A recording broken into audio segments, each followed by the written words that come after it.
Streamside Golf Log, Pulaski, New York.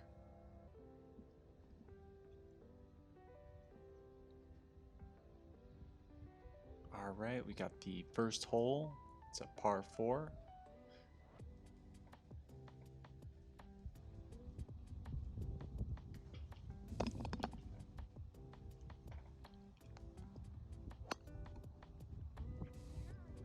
Go ahead and slice that through the trees to the other fairway.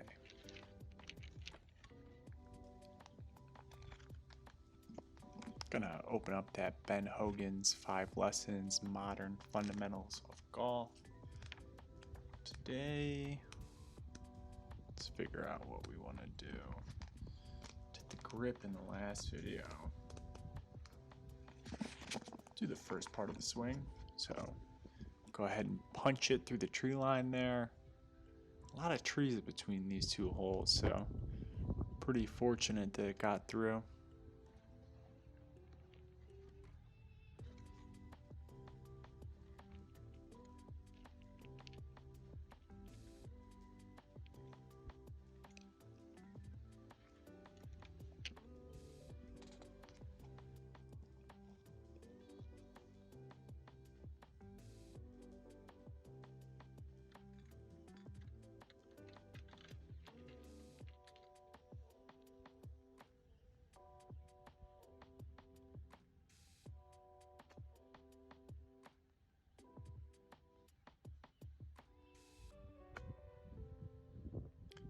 Square strike out and punch it onto the green. Got a par putt on the first hole. First hole usually got some jitters, especially with that slice through the trees.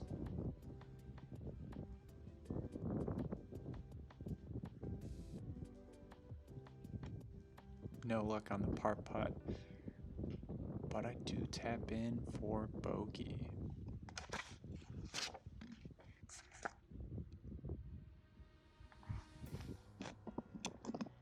Hole number 2 is a par 3.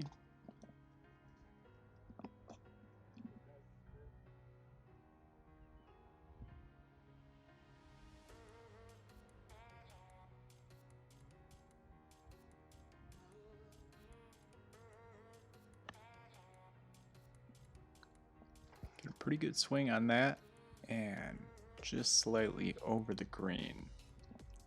So Hogan starts the chapter, he talks about, there's golfers who devote their life to teaching the game, and then there's kind of the circuit golfer, the professional that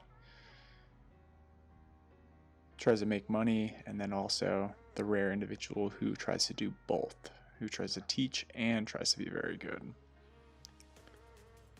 Got that second shot, pitch it onto the green, give myself a par opportunity.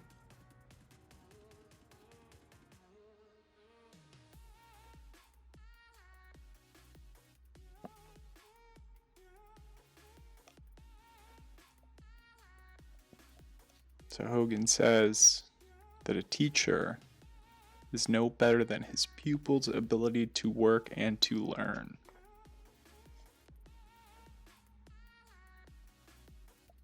Leave that par putt a little short. So you gotta play, but you also have to practice. Go ahead and tap that in for bogey. A nice little figure. It says, if the golfer executes his backswing correctly, at the top of his backswing, his legs, hips, shoulders, arms, and hands will be properly poised and interrelated to move with power and coordination into the climactic part of the golf swing, the downswing. So we got hole number 3, 2 bogeys to start. This is a par 4.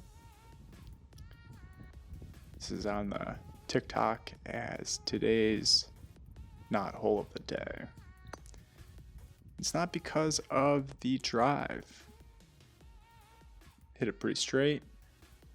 end up in the fairway. In the picture, it looks like the club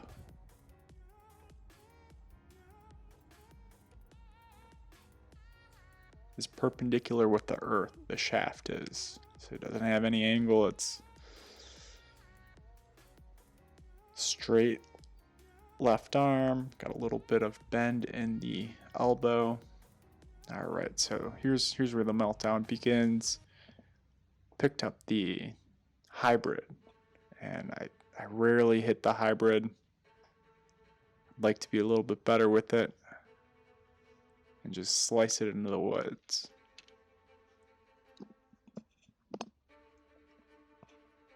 So I'm so far into the woods where I can't see the hole at all, so I decided to try to pitch it out, give it a little too much power, and end up hitting a tree on the other side of the fairway. But a pretty fortunate bounce does allow me to be back on the fairway and have a look at the green for my fourth shot.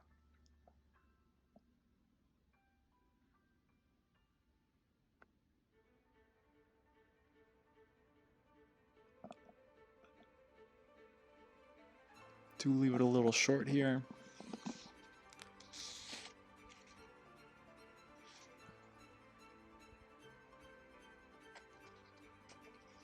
It should be, this is what Hogan says, it should be added, of course, that every golfer, no matter how sound his game, must expect to experience some ups and downs. This hole would be a little bit of a down here. So I do pull out the putter, put it onto the green with my fifth shot, and then on my sixth, still have a pretty lengthy putt here. And neither the read nor the speed was exemplary there.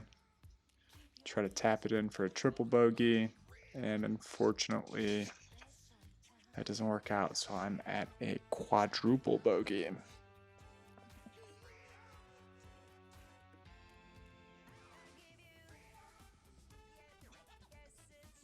And after that quadruple bogey, it's a more difficult course, so getting 2 balls there with my handicap, +2 with the handicap, and then +6 without it. Go ahead and tee off on this par 5. Just hit it straight in the air and have really no idea where the ball went. So I'm going to go ahead and take a penalty stroke there.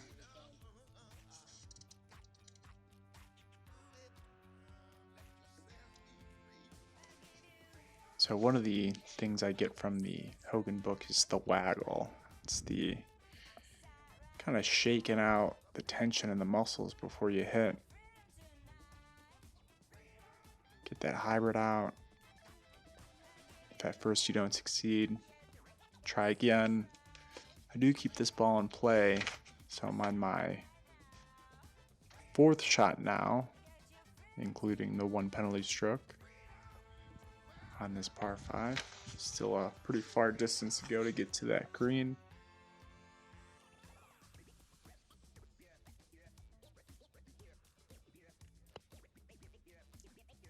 And take out the 5-iron and just slice it into the out of bounds. So we're taking another penalty stroke here.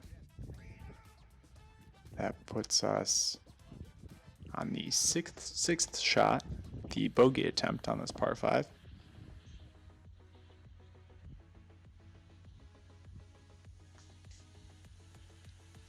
During the waggle, the shoulders do not turn. On the actual swing, they do. The hands, arms, and the shoulders start to move almost simultaneous on the backswing. So on that bogey shot, I go ahead and slice that into the out of bounds again. That would be the third ball I've lost on this hole and the course. So I'm digging into my bag to find some rough balls now. And that will put me on the 8th shot here.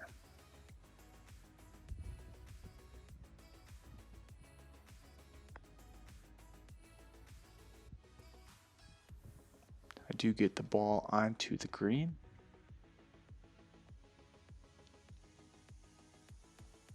So 9th would be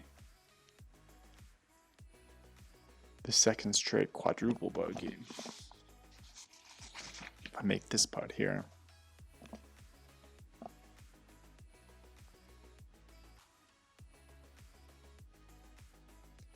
And I really do give it a shot there. It is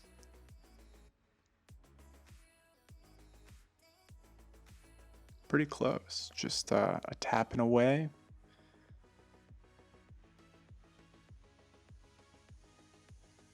And that would be a +5. Be a quintuple bogey. So that would be back-to-back meltdowns there. And let's see if we can turn it around on this very long par 3. Let's see what the scorecard has it from the whites at a 210-yard par 3.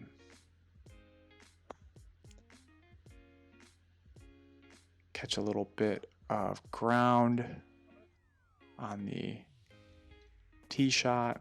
So I still have a pretty significant amount of distance to cover to get onto the green. And that shot right there is not going to do it. So the waggle gives the golfer a running start. It blends right into the swing.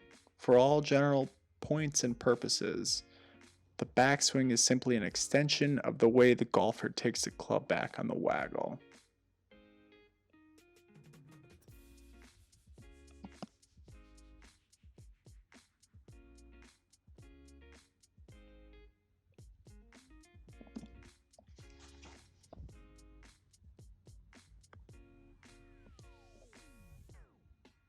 So third shot on this par 3, try to bounce it onto the green.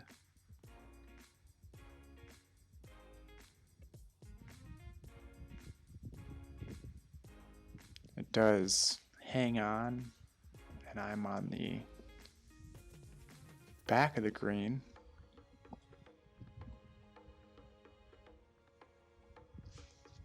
On the backswing, the order of movement goes like this: hands, arms, shoulder, hips.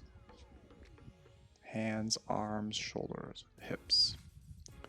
So the bogey putt is not a bad putt. It'll tap in there for double bogey. So those last 3 holes would be quadruple bogey +5 or quintuple bogey and then double bogey after those first 2 bogeys. Hole number 6, looking to turn things around a little bit. It's a par 4, goes a little left.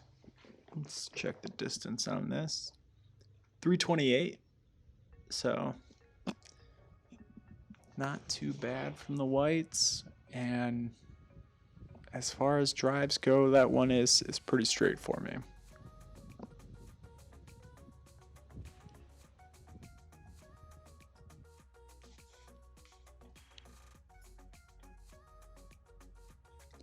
So on the downswing, the order is reversed. So, when you're on the backswing, it goes hands, arms, shoulders, hips. And then on the downswing, it's hips, shoulders, arms, hands.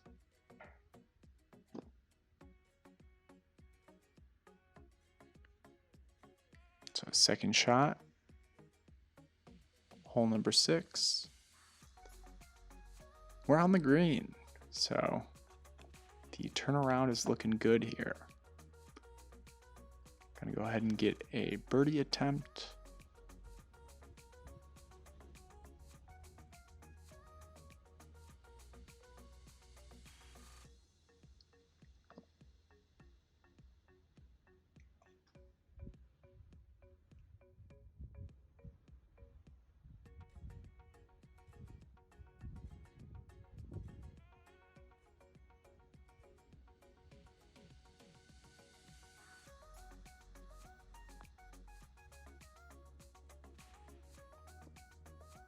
Not a lot of break on that.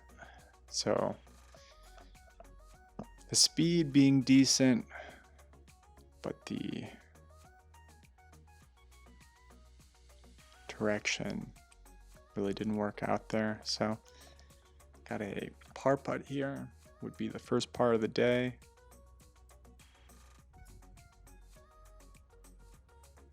Just miss it by an inch.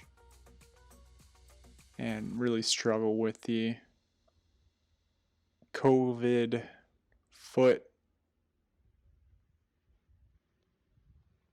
pin contraption. There's a way that you can pop your ball out with your foot. It's not great. So hole number 7, we got another par 4 here.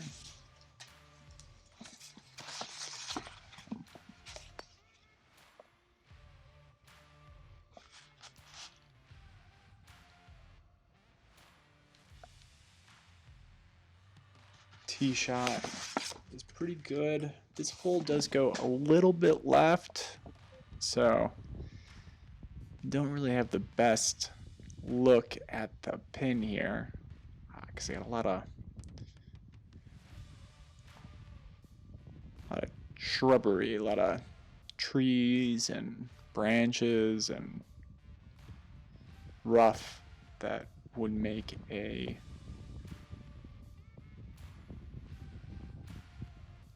pitching wedge or a high iron kind of a difficult shot. You know, might catch a branch and end up who knows where. So I'm gonna try to punch it on.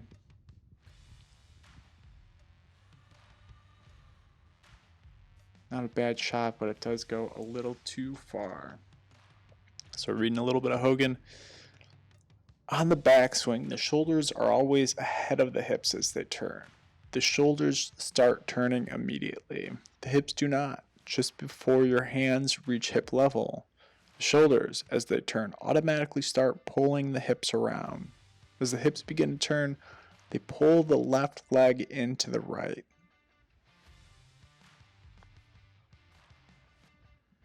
So after punching a little hard on that approach shot, got the third shot onto the green and do have a par putt here. Still hunting that first par.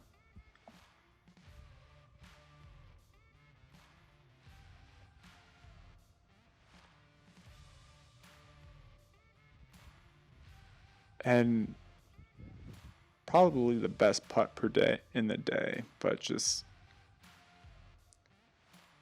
2-3 inches short. You gotta hit it, and then just the pin again. The foot thing, just I have no idea how it works.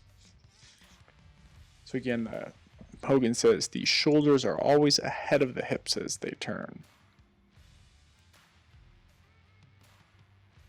So going up, you go hands, shoulders, hips, hands, arms, shoulders, hips, and then on the way down, you go in hip, shoulders, arms, hands.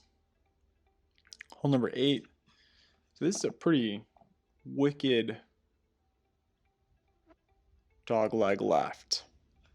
So a fun fact about the Streamside golf course, and looking at this tee shot with an iron, I top it and it hits the cart path and gets a pretty friendly roll, so that I'm mostly around the bend on this dog leg. Fun fact about this golf course is that it is also an RV park. So if you try to cut the dog leg here, you are hitting over people's homes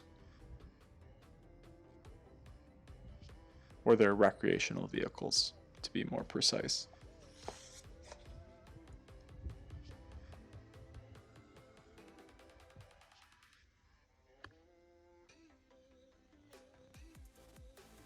So second shot here on the par 5, crazy left dog leg out here, Streamside Golf Course, Pulaski, New York. Just really whack it with a 5-iron, and this does give me, you know, pretty good third shot. Not quite to the green, but nearly there. So I'm gonna get another birdie putt.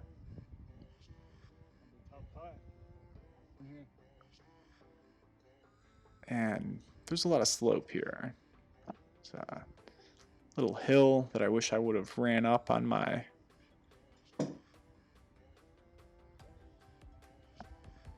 chip, but I did leave it a little short. So up the hill towards the pin for birdie.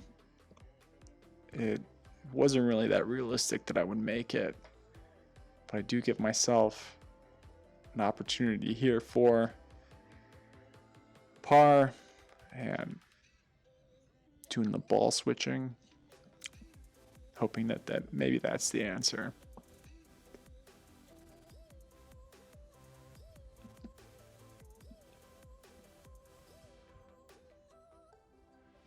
And the ball switching is not the answer. So 3-putt there for bogey.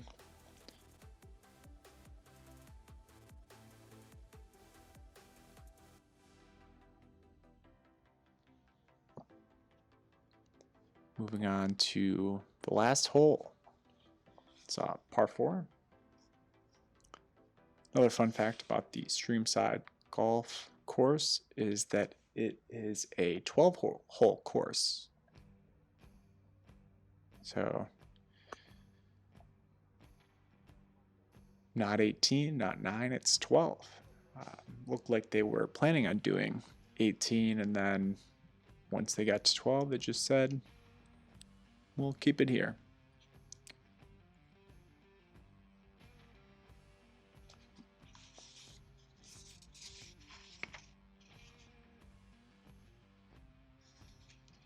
So when finishing your backswing, this is what Hogan says, your chin should be hitting against the top of your left shoulder. I don't think that my chin is hitting against the top of my left shoulder on my backswing here.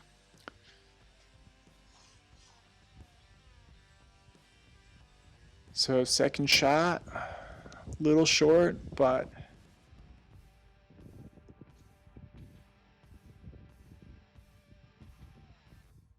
pretty decent distance from the hole here. Bring out the putter, think about it, and then like, nah, let me get that chipper and try to chip it on. Not the square strike, traditional chipper here. A little worried that I'm gonna muff it.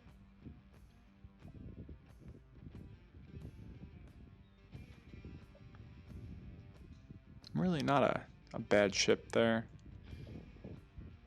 And the reason why we don't do 12 today is because it starts raining. Have a pretty makeable putt to get the first par of the day.